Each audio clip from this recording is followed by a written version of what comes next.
am a psychiatry resident physician at Yale School of Medicine. I am also an anti-racism activist and a Black woman in America.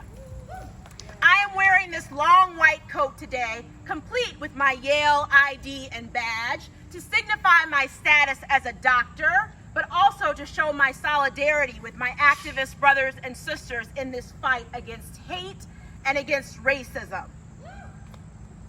This runs rampant, not only in our communities, but it also runs rampant in the medical system.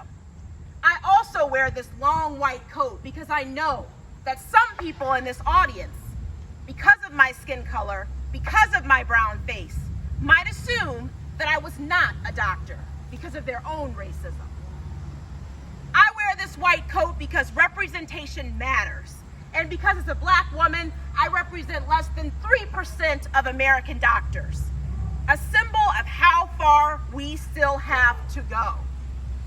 A symbol of the fact that our work is not done. A symbol of the fact that it is not equitable. The medical system is not lacking in Black and brown doctors because we are lacking in intelligence or drive, although society would tell you that. The medical system is lacking in Black and brown doctors because of a long history of barriers, many of them still existing, which intentionally were placed in our way to ensure that the medical system remains majority white. But now, I'm going to take this white coat off, and I'm going to take my Yale badge off.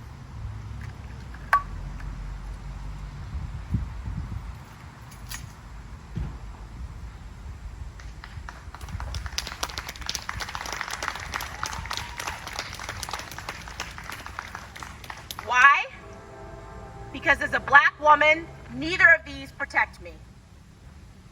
That white coat does not protect me from being mistaken by white patients and colleagues as the janitor instead of their doctor.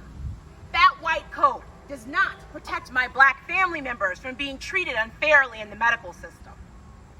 That white coat does not protect me from the fact that Black women are dying from preventable childbirth complications at higher rates than they were a decade ago.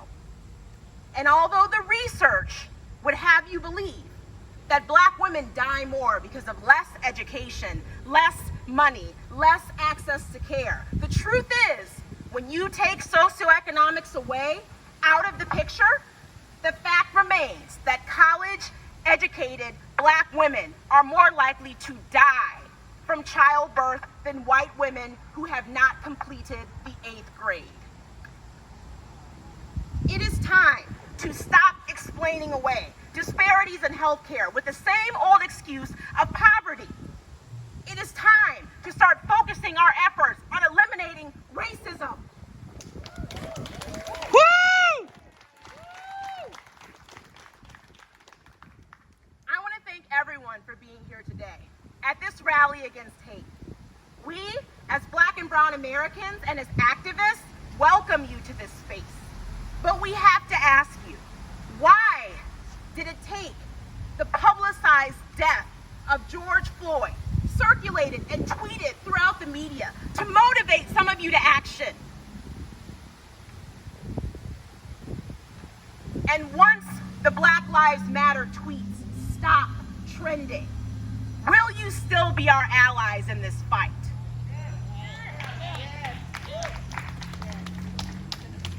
Or will you continue to contribute to the racist structure of this country and continue to silence us?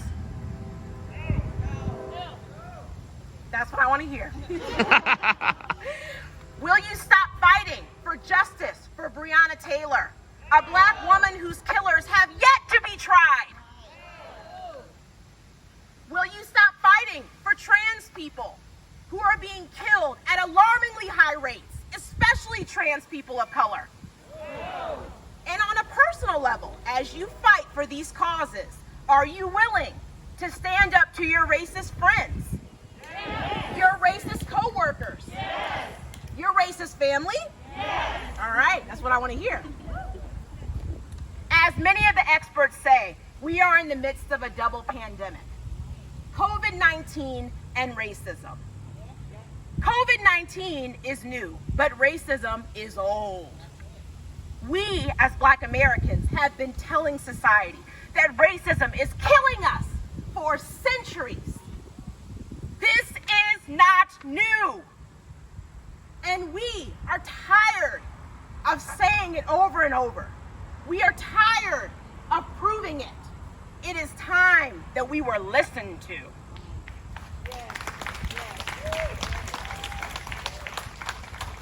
Because we, as Black and brown people, cannot eliminate racism alone.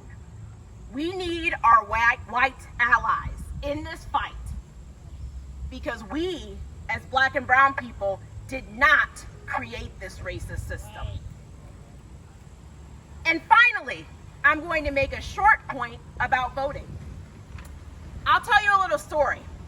A couple of weeks ago, a woman approached me and asked me if I would speak in her campaign celebrating 100 years since women got the right to vote. I told her, yes, I will, but only if I could speak about the real history, the silenced history. Because in fact, 100 years ago, it was not all women who had the right to vote, it was white women. Because in fact, non-English speaking women, Native American women, Black women, we were still fighting for the right to vote. And we continue to fight for the right to vote today. I've had family members, ancestors, who were killed just for trying to register Black people to vote, less than 100 years ago. So please, vote, vote, vote. But please, remember and learn the true history. Remember the groups of people who are silenced and left out of your history books. Remember to stand up for all marginalized groups of people, whether you are part of that group or not, whether you feel comfortable or not. I stand up for my trans patients all the time, my Latinx patients all the time, my Black patients all the time, my female patients all the time. And it never gets less comfortable.